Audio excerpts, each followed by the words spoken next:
Bismillahirrahmanirrahim. Assalamu alaikum. My name is Azam and you are watching my YouTube channel.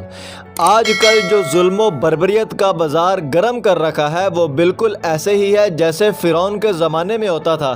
نہ کوئی انصاف ہے، نہ کوئی انسانیت ہے، نہ کوئی اخلاق ہے، بس ایک چیز ہے اور وہ ہے ضد اور انا۔ اس ضد اور انا میں پورے ملک کا بیڑا غرق کیا ہوا ہے۔ لوگ بھوک سے مر رہے ہیں اور کچھ سیلاب کی زد میں آ کر مر رہے ہیں، مگر ان حکمرانوں کو کرسی کے لالچ نے اس قدر اندھا کیا ہوا ہے کہ انہیں کچھ نظر ہی نہیں آ رہا۔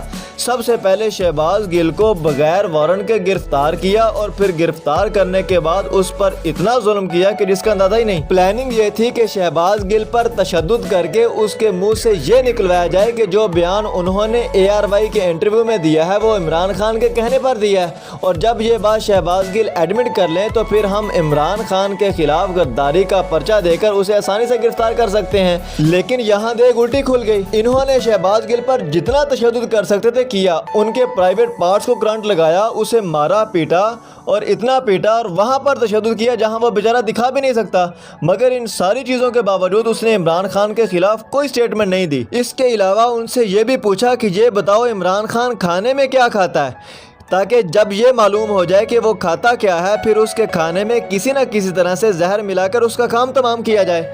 آپ اندازہ لگائیں کہ ایک بندے کو دیوار کے ساتھ لگانے کے لیے کس طرح سے پلاننگ کی جا رہی ہے، کون کون سے حربے استعمال کیے جا رہے ہیں۔ مگر اب کپتان نے لڑنے کا فیصلہ کر لیا ہے۔ فواد چودھری نے کہا ہے کہ ہم اس ظلم و بربریت کے خلاف پورے ملک میں احتجاج کریں گے، ریلیاں نکالیں گے۔ جب ملک میں یہ صورتحال ہوگی تو کیا خاک آپ کا ملک آگے بڑھے گا؟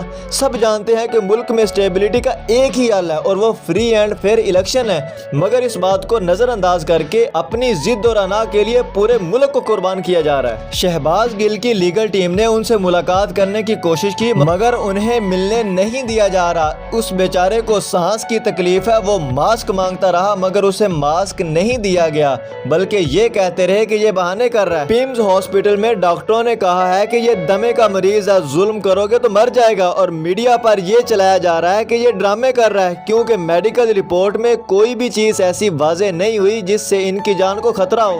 دیکھیے جو شہباز گل کے بیانیے کو ملک غداری کے ساتھ جوڑ سکتے ہیں تو کیا اس رپورٹ کو آرٹیفیشل طور پر تیار نہیں کیا جا سکتا؟ جب نواز شریف کو علاج کے لیے ملک سے باہر بھیجنا تھا تو اس وقت جو میڈیکل رپورٹ تیار کی گئی تھی وہ بالکل رونگ انفارمیشن پر مبنی تھی، اور اس رپورٹ کے مطابق یہ تھا کہ پتہ نہیں یہ 4 دن زندہ بھی رہ پائے گا یا نہیں، مگر جیسے ہی لندن پہنچا، لندن پہنچتے ساتھ ہی بالکل ٹھیک ہو گیا اور وہاں جا کر پیزے کھا رہا تھا۔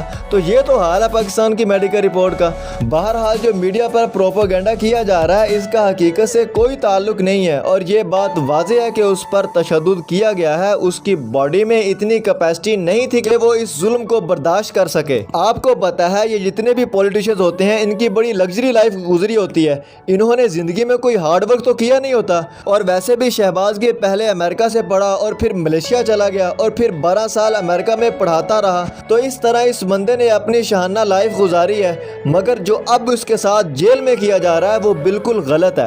اگر یہی روش برقرار رکھی گئی تو ملک میں ایک خیوس کریٹ ہو سکتا ہے جس سے مزید ملک میں انسٹیبلٹی پیدا ہوگی اور ملک کا مزید نقصان ہوگا۔ اس کیس کو پہلے عدالتی محاذ پر لڑا جائے اور جو ججز فیصلہ دے پھر اس کے مطابق کارروائی کی جائے۔ اس طرح سے ظلم کرنا بالکل غلط ہے، اور اس طرح کے ظلم کی نہ تو اجازت ہمارا آئین دیتا ہے اور نہ قانون دیتا ہے، اور نہ ہی اخلاقی طور پر یہ طریقہ درست